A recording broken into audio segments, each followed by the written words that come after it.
盆栽からしたらもったいない松盆栽生産日本一の高松の盆栽園北谷養成4代目北谷隆一です。今回のテーマは、ここにある黒松をね、まだまだ成長途中の黒松を、針金をねもうあらとかけて、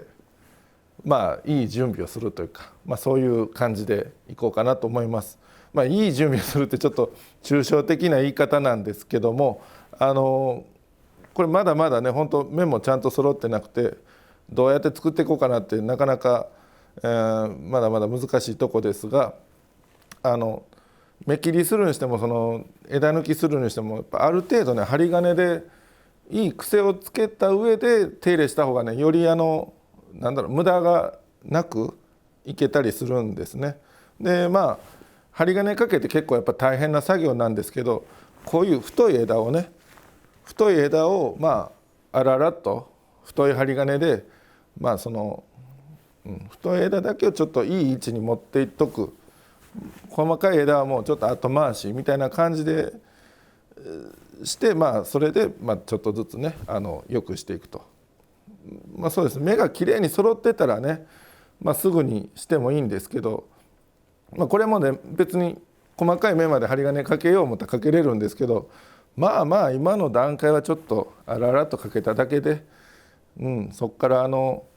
ゆっくりと芽数を増やしていって芽を充実させてからまた改めてねしっかりとした細かい針金いってもいいんじゃないかなというような感じの、黒松今用意してるんですけど、で、早速あ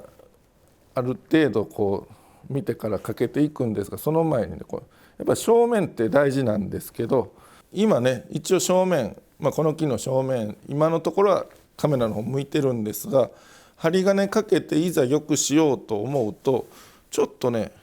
この斜めにね前に傾けた方がいいんじゃないかなと。ほんで実際ちょっと僕も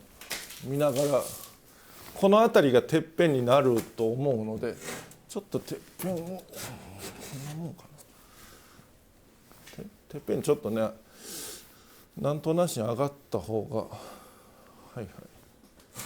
こんなもんかな、これぐらい、よし、こんな感じ。後でまた微調整してたらちょっと変わってくるかもしれないですけど、こんな感じでねいこうかなと思います。じゃあね今正面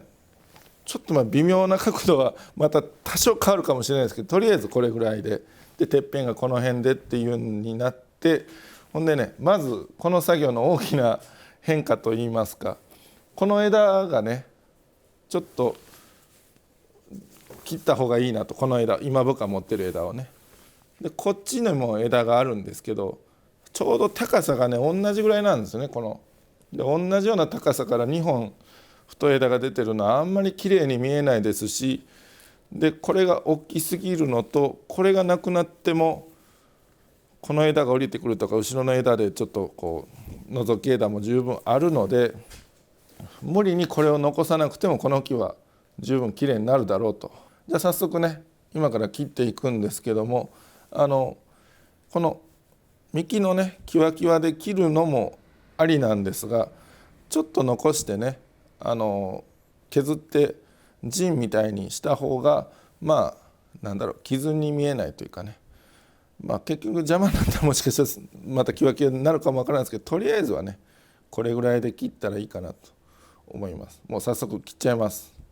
いきますよ、ドンと。もう切ったらねもうこの枝絶対出てこないですから、これだけね切っちゃいました。この辺でこうでカバーできるだろうと。早速なんでこれちょっとねこの切りましたっていうんじゃなくて、少しその陣みたいに軽く、簡単な作業ですよこれね。このこぶ切りっていうんで、もうちょっと角みたいにするだけです。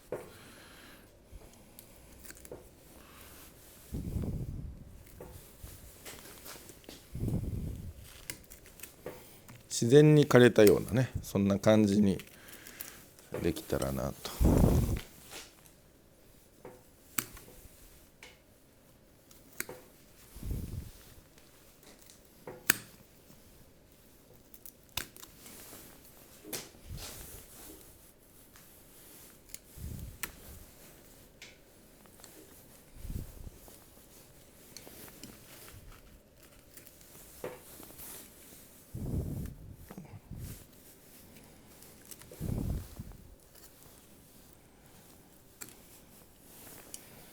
これぐらいにしといてみましょうかね。はい、もう本当すごい簡単な感じで今終わらせましたけど、ね、これがピッと。はい、じゃあ、ちょっと細かいところでね、後ろ分かりにくいですけど、これカメラさん来てもらおうか。こういうね、先の方までゴツゴツした、これ太いんですよ、これ先の方まで来てるのに。こういうゴツゴツした枝はね、もうなかなか使いにくいんで、枝に模様もつけにくいですしね、ちょっとで輪郭からも出てるんでね、これもちょっと切ります。で今これも残したのは向こうの方の枝とね、太い枝に対してこれちょっと引っ掛けるのに使いやすいなと、ここまで太い針金がまた来るようにするためですね。本当に仕上げの時はもう切っちゃえばいいですけど、はい、はい、じゃあ早速針金を巻いていくんですけども、まずだいたい下の方から巻いていきますね。でこの枝をまず完成させていくんですけども、この枝結構太くて頑丈なので、これぐらいあったらね、針金だけではなかなか下がりません。この辺太いんで。とはいえある程度の太さのを巻いて、この辺にね針金で引っ張ってちょっと下げていったりするんですけども、この太さに対して、相手の枝みたいなのをちゃんと見つけないといけないんですけど、この辺ずっと巻いていく相手がこの、ごめんなさいね、パッパパッパ後ろ側のね、さっき切った枝のとこぐらいまで持ってったらしっかり効くと思いますんで、はい、それまずちょっとかけていきますね。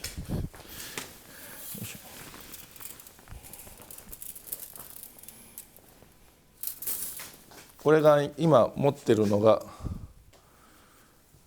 銅線です。はい、銅の針金で、太さがですね、番手でいうと12番が何ミリか今ちょっと調べてなかったですけど、一応銅線で12番の、はい、太さです。断面図なんか分かります？これ分からないね。結構硬いです。12番でだいたいね、12番より太い枝、12番がだいたい限界に近いというか、10番とか8番とかもあるんですけど、枝をどうこうしようっていう時はもう大概12番ぐらいまでが多いですね。10番とか8番とか言うとよっぽど太い枝でなんかすごい作業するみたいな、そんな時でやっと出てくる。でさらにラフィアを巻いてね、しっかり曲げるみたいな時が、10番8番あたり使うような、だいたい12番が多いですね。これで下がらなくても結局やっぱり針金で引っ張って下げるみたいな。はい、じゃあかけていきますね。これね、太いとこ行く時はね、隙間ができにくいように気をつけて、よいしょ。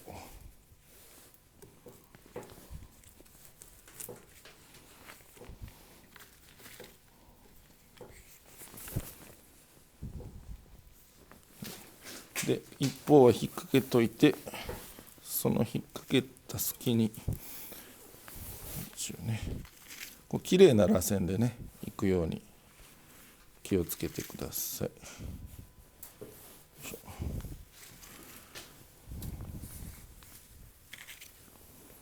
でこれ太い針金なので先の方まではいけません。はい、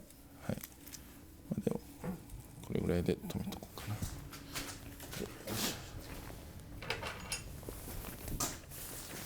最後は上向いた状態でね切りましょう。浮いちゃってた。よいしょ。浮かないようにってちょっと浮いちゃってました。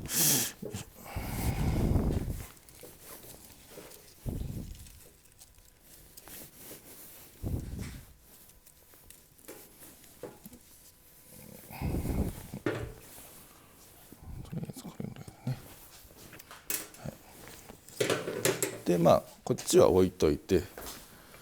まずはこれですね。で今針金かけたけどこれでは下がりません。戻ります。はい、ね。とりあえずこれで下がらないんで、あとこの辺で引っ張るんですけど、まずこの枝針金巻くの完成させましょうかね。何本かあるんでね、これぐらいちょっとやっちゃいます。はい、じゃあ次は12番では太すぎるので、この辺だったら14ぐらいかな。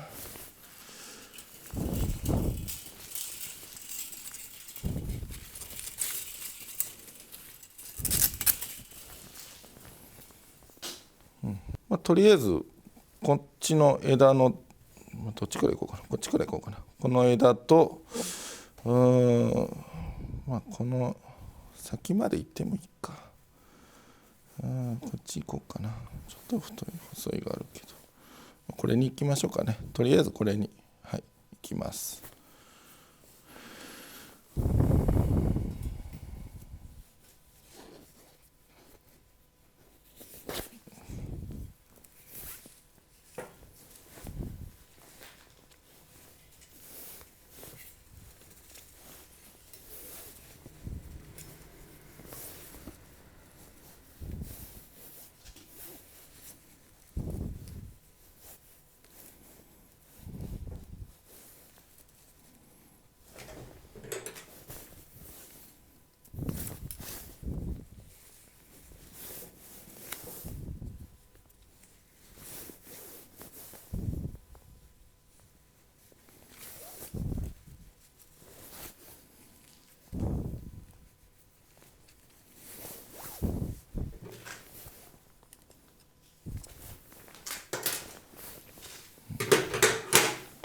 次はこ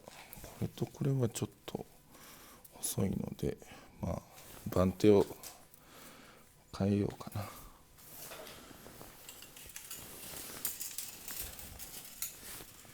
16番でいけるでしょう。針金のね、番手というか12とか14とか16とか今喋りましたけど、数字が大きくなるほど細いです。はい。ちょっとこれ細いけど、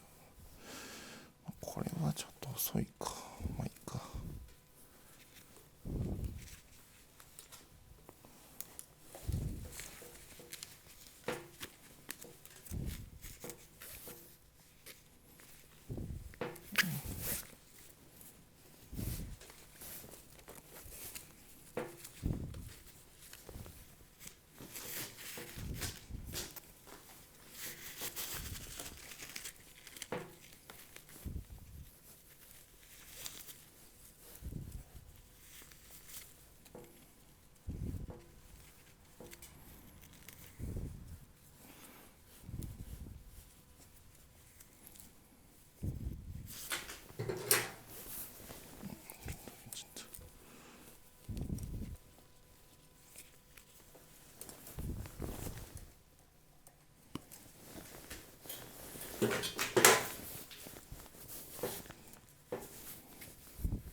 こんな感じで大まかなとこかかったので、これでねもうちょっと下げていこうと思います。今ここに向かってで下げるときにこういうねちょっと細めの、見えにくいですけど、ちょっと細めの銅線で、枝を下げるのに針金だけだとちょっと食い込みやすいので、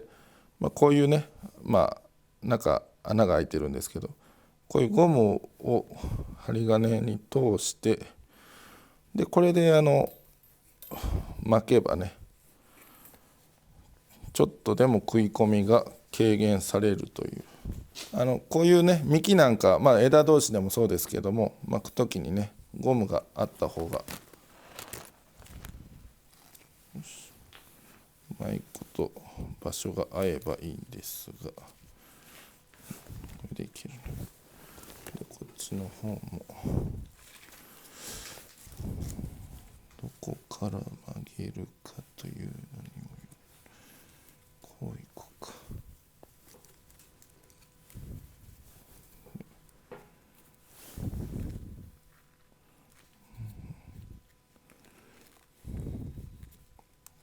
辺だったらチークもいらんか。ちょっと締めてみましょう。ちょっとごめん。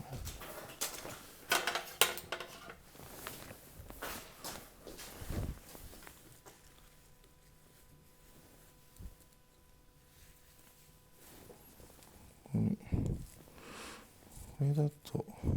まあ、こっちゴムしようかな思ったんですけど、針金がちょうどいいとこいるんで、このまま針金の上にいっちゃいます。ちょっと一回ねじっといて、でこれでちょっとずつねねじながら余分な針金ちょっと切ります。よいしょ。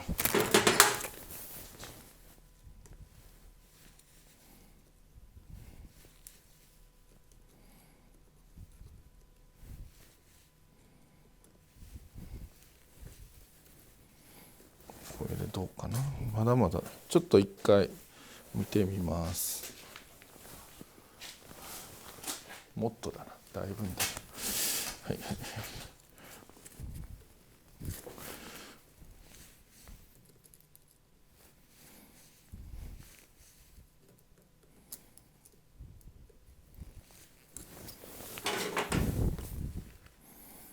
この下げる方法はね、いろんなパターンあるんですけど、今ちょっと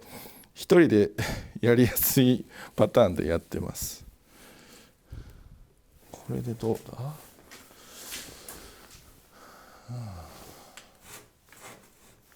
これぐらい下がればいいか。ちょっとまあこのまま置いといてね、様子見てみましょう。じゃついでに先の方の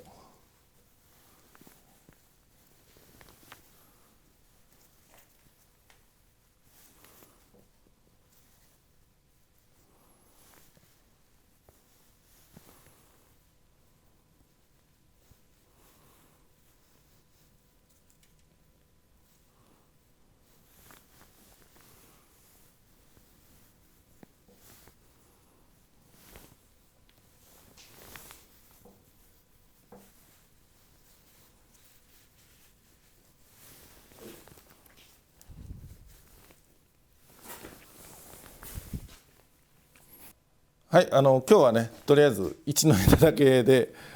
一旦ここで前編終わりということで、はい、でこの後半完成までもまたこの後すぐ撮影するんですけれども、また